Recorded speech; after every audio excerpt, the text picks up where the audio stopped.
we know that he should know whether his bail application will go through or not, have you managed to support the governor in court and probably talk to his legal team? Well, the legal team from the governor's side, we have talked to them, and they are saying that they are ready to face their counterparts here in court to be able to push that case. But then today will be actually the hearing of that application having been presented officially to Jesse Lesit. Today will be the question of giving a final determination on whether Obado will be out or will be in following these proceedings from the court. He is currently and still remanded at the industrial area prison. Any moment from now he should be coming his way here. But then aside from the focus that is on Obado, there will be another important perspective into this, because Caspar Obiero will be making his way here. He is the clerk of Migori County. He'll also be making his way here to the court to take plea, and that will be the icebreaker actually before we have Obado later on in the afternoon here in court. He'll be coming to listen on whether the court will be granting bail. Yesterday we had his pastoral assistant Michael Oyamo also here at the very premises of Milimani, also trying to push the question of bail here in court, and his determination was set for the October 8th. So all the while he will be remanded at the industrial area prison, the exact position where his boss has been kept for the last couple of days. So this is an important day for Obado. This is a day that he will be making a lot of determinations on how the case will be proceeding, and therefore eyes will be firmly fixed on Jesse Lesit, the High Court judge here at the High Court of Milimani, who will be making that important determination. As we speak right now, there is a bulging number of people who are making their way here to the court. It's several hours to that particular 2 p.m. ruling, but then you can actually see that the climate has already been set and everyone is actually upbeat for this important decision. The family members of the late Sharon Otieno, we've been seeing them following these proceedings quite closely, and we suspect that they could also be making their way again here in court. This was actually the last time we were here. It was a legal battle between the prosecution and the defense, all sides trying to argue on this question of bail, on why it should be granted and why it should not be granted. The defense keeps insisting that this is a constitutional right enshrined in the Constitution 49(1)(h) of the Constitution. That part of the Constitution gives provisions on bail, that all offences in Kenya are bailable. But of course, it is remains with the the discretion of the judge to make determination on whether to grant it or not to grant it. And therefore, today we are expecting anything to happen.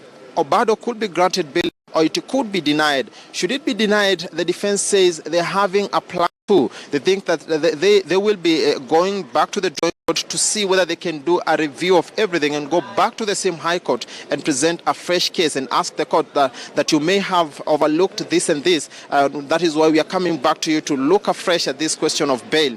But then there is also another question. Some lawyers say that they could take it up with the Court of Appeal. The Court of Appeal will be looking at the same case that was pressed by the High Court, which then they will look at how the ruling was made and make their own judgment about it. Zeda.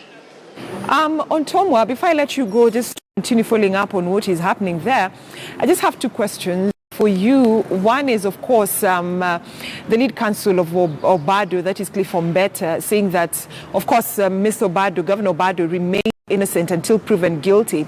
And so he wanted to be released. He wanted the bail application to go through based on that. But on the other hand, the prosecution say that there is some sort of witness interference. So when the prosecution told the judge that, was there evidence tabled on the floor of the court?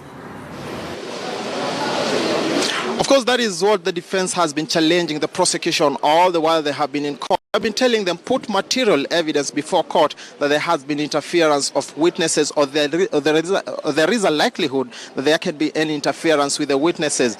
They have been insisting, of course, the prosecution has been putting before court, they have been saying that Okoth Obado, the governor for Migori, wields a lot of power in Migori County. There has been a lot of demonstrations in the couple of days since he was held here in custody, and they have been saying that there are good reasons why he should be held in in custody. And that is, of course, what the defense has been challenging. They keep saying that material evidence hasn't been presented in court yet to prove that indeed he can interfere with the entire court process and entire trial process. And therefore, that is the counter accusations and of course, arguments that will have Jesse Lesit go back to the drawing board. The last time we are here, both sides presented long lists of material, authorities, of course, trying to argue their cases. And that is why Jesse Lesit took time to go back to the drawing board to go and have her moment so that she's able to give a reasoned determination. That is what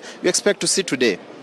All right, and Otoma, lastly, of course, you've said the court, the case is expected at 2:30, but so far people are streaming in, of course, the supporters and the parents of Sharon Otieno. I know this is going to turn a bit political, but what lies ahead in terms of Obado's political life? Because he's a man of public interest. He holds a public office. There is the Constitution in terms of Chapter 6 of the Constitution, integrity. So what happens to his political life as the governor of Migori County? Even before we look at the implications, Zeda, you will. It is a matter of fact that Obado is a politician, and already even before this case has been put before court and determined, we've seen a lot of politics following this case. There are some who are saying that they are following Obado politically in this particular matrix, and therefore, it is a legal political process, if you like. And at some point, of course, we've been speaking about the implication that will follow this.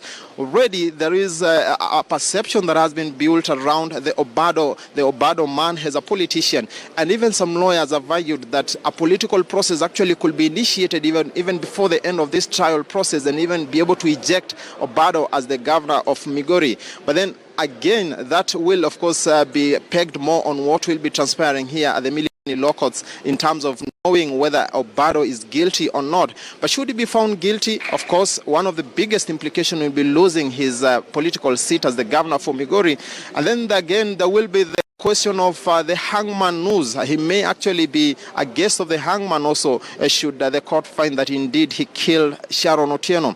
And aside from that, also there is also the question of perhaps he could be jailed for a number of years, depending on the discretion that the judge at that particular moment will be able to determine. So very severe implications, if you ask me, and the defense will be here, of course, to try and fight it out so that they save their man, Okoth Obado.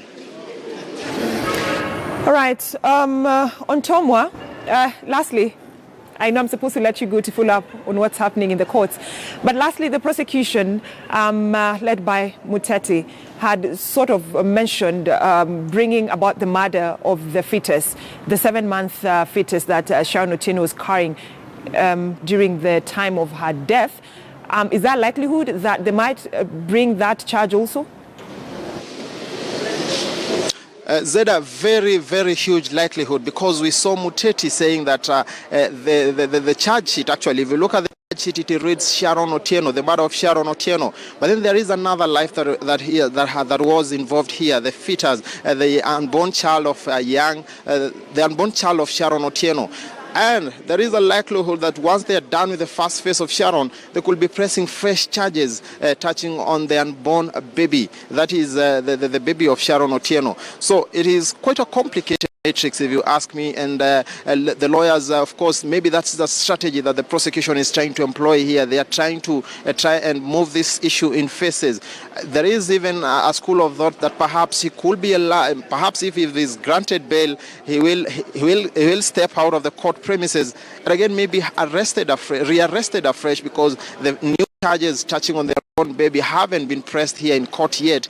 And Muteti, one of the officers of the Office of the Director of Public Prosecution, in his last submission when they are arguing on the question of bail, gave a hint that indeed there could be fresh charges touching on the unborn baby. All right. Thank you so much, Francis Ntomwa, a reporter right there at Milimani Law Courts that houses the, and of course just trying to keep tabs with what we expect to